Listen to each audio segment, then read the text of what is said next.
David Borden, Executive Director of the DRC Net Foundation, Marco Perduca, former member of the Italian Senate, Chito Gascon, Chairperson of the Commission on Human Rights, Alison Smith, Legal Counsel and Director of International Criminal Justice Program, No Peace Without Justice, all the other sponsors of this event, ladies and gentlemen, a good day to all of you. We are heartened that the issue of extrajudicial killings in the Philippines today is being discussed in an event such as this. To know that the international community's eyes are on us and to feel that human rights advocates are watching over our country gives us comfort, courage, and hope. It is already February 2017, and the body count due to drug-related killings keeps growing. We are now looking at some very grim statistics. Since July last year, more than 7,000 people have been killed in summary executions. We agree that our people deserve nothing less than a safe environment, so that anyone can walk the streets safely, whether in daylight or at nighttime. But drug abuse should not be treated as one that can be solved with bullets alone. It must be regarded as it truly is, a complex public health issue, linked intimately with poverty and social inequality.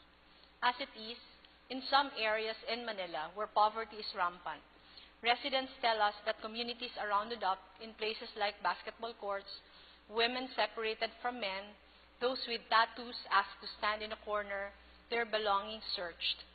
People are told that they didn't have any right to demand for search warrants because they were squatters and did not own the properties on which their houses were built.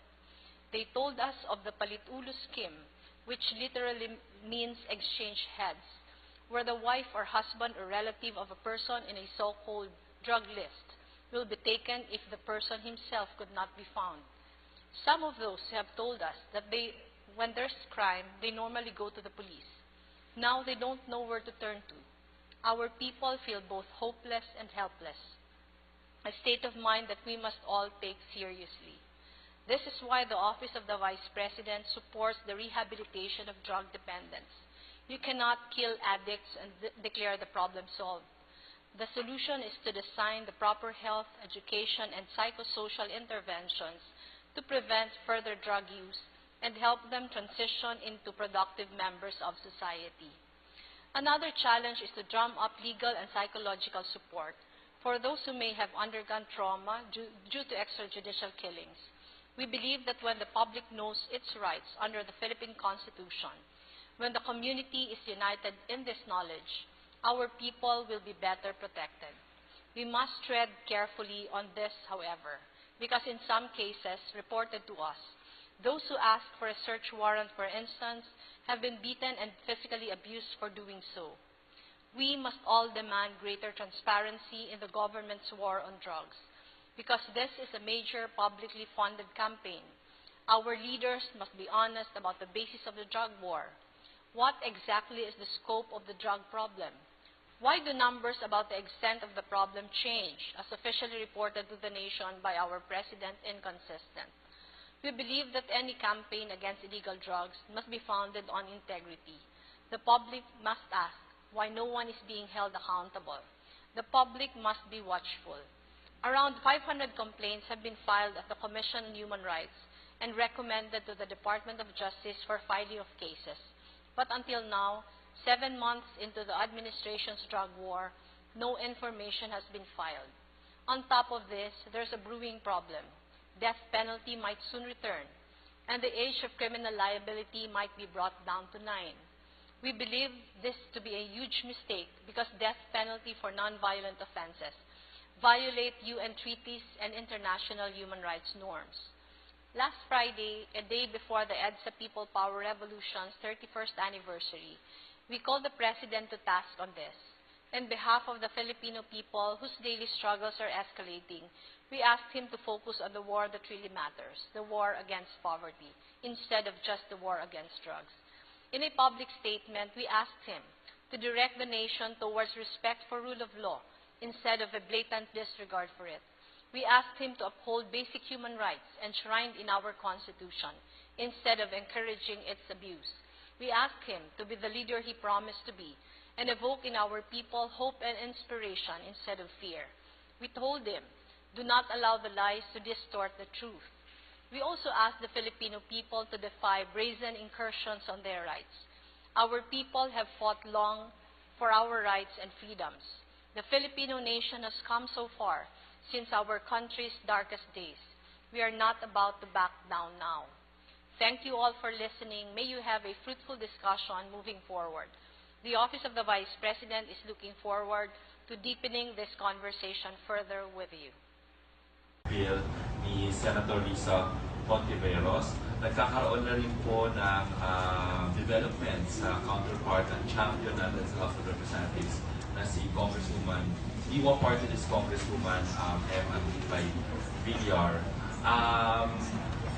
Ngayon po, this is in line with our activities and main call for Women's Month at kakatapos lang ng International Women's Day to give relief and to acknowledge the multiple burden of women, especially in terms of giving, especially in terms of childbirth.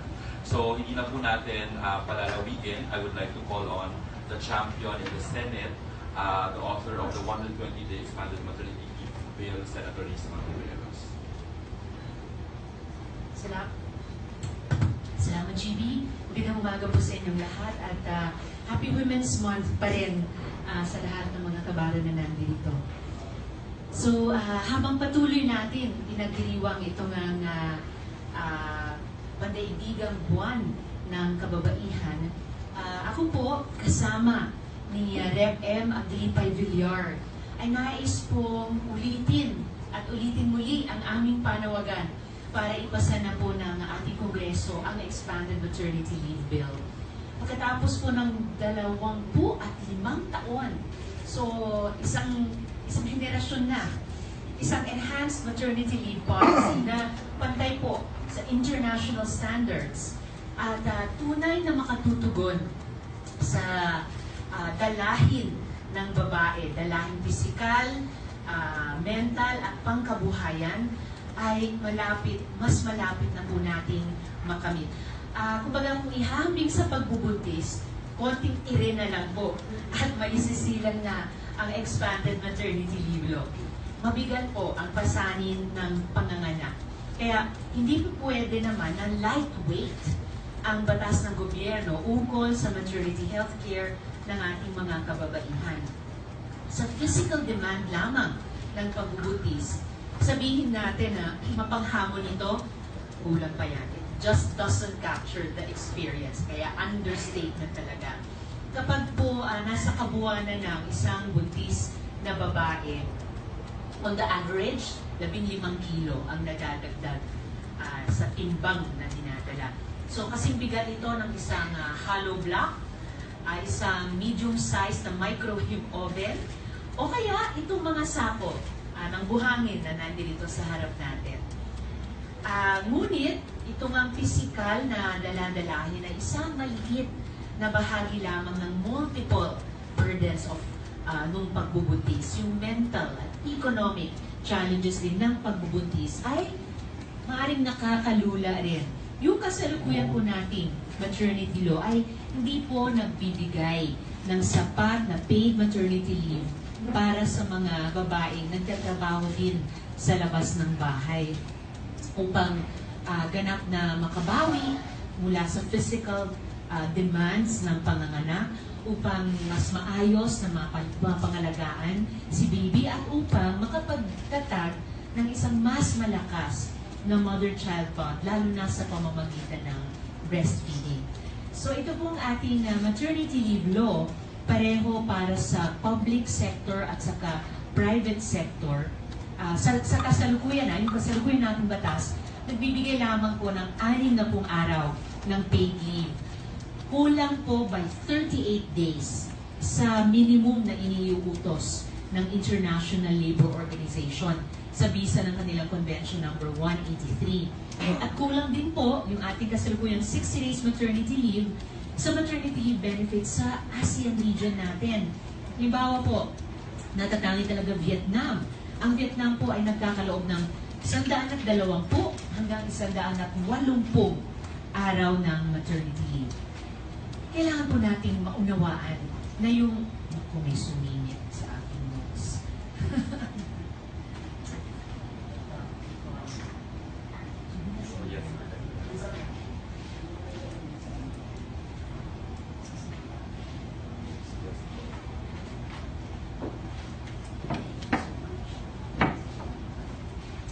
So yun po. Kailangan po natin maunawaan sa kabila ng aming saya at excitement sa bill na ito, na hindi po bakasyon ang hinihingi natin maibigay sa ating mga nanay. Hindi bakasyon ang hinihingi ng mga nanay at kababaihan, kundi pagkilala sa kanilang o sa ating natatanging papel bilang tagapagdala ng buhay sa mundong ito. Gusto po natin na magkaroon ng higit na pagkakataon ng mga kababaihan na alagaan ang kanilang, ang aming mga anak, at pati ang aming kalusugan at kagalingan na hindi nag-aalala. Nag-aalala talaga tungkol sa economic costs ng pagiging absent sa trabaho. Kung kaya muli kasama na diwa kay Rep. M, masaya po akong sabihin na sa gitna ng ating pagdiriwang ng buwan ng kababaihan, ang Senado po ay nakapagpasa na nitong Expanded Maternity Leave Bill on third and final reading. Na ang ilang sa mga natatanging probisyon nito ay pagkaloob ng 120 araw ng maternity leave para sa mga empleyado at manggagawang babae, pareho sa sektor pribado at sektor publiko, at pati po sa informal economy. Basta mag-voluntary member sa SSS, pwede pong makinabang ang isang babae sa maternity leave na ito. At may dagdag pang option para mag-extend para sa 30 araw pa, bagamat without pay. Tapos, pagkaloob po ng dagdag na 30 araw o kabuang 150 days, 105 po para sa solo mothers na na-identify sa ilalim ng Solo Parents Act. Pagkaloob po ng 30 araw para sa adoptive parents. Minsan matagal na nila yung pre-adoptive placement authority na ibinibigay ng DSWD. Tapos, ito, innovation talaga rin ito, pagkaloob ng leave credits para sa tatay ng bata. Yung sinatawag namin daddy quota. O kung wala man siya, si tatay ni baby, isa pang alternative caregiver para sa kabuang 30 araw. So, nagiging itong 30 araw na paternal leave. At ito, isa pang provision, pagkaloob ng maternity protection para sa national athletes nating mga babae na nabubuntis. Pero, hindi pa nga tapos ang laban. Pagamat naipasa na ng Senado ang aming versyon, itong Expanded Maternity Leave Bill, hindi pa po ito naipapasa sa Kongreso. So, excitement natin na babalik naman po sa kanila. Nananawagan po ako sa mga kasama sa House of Representatives, ang mga colleagues ni Rep. M, na suklian po yung kilos ng Senado at ipasa na rin po itong measure na magiging radical po na tulong, malalimang tulong sa pagpapaganda ng kalidad ng buhay ng ating mga mamamayan. At patuloy din ako nananawagan sa mga lahat ng mga kapwa-babae, ang iba't ibang samahang pagkababaihan, mga unyon ng mga manggagawa, at lahat ng advocates na suportahan yung ating counterpart, ang ating champion sa House of Representatives, si Rep. M. Villar. Dahil siya po yung nangunguna sa kampanya itong maipasa ang kanilang versyon ng Expanded Maternity Leave Bill. Kailangan po talaga natin tugunan at in a way suklian yung multiple burden na dala-dala ng mga babaeng buntis habang nagtatrabaho din sa labas ng bahay. Magtulungan po tayong lahat para maganap na ang isang modernong maternity policy na inilalagay ang isang mabigat na diin doon sa karapatan ng mga babaeng manggagawa at empleyado, lalo na po mga reproductive rights na kalimitan sa buong kasaysayan natin ay solong dalahalos ng babae lamang. At kalimitan ay naiiwan sa aspeto ng minimum man lamang na paggalang at pagkilala sa ating ibu. Maraming salamat po. Mabuhay po tayo lahat. Maraming salamat, Senator Ontiveros. So, ayun,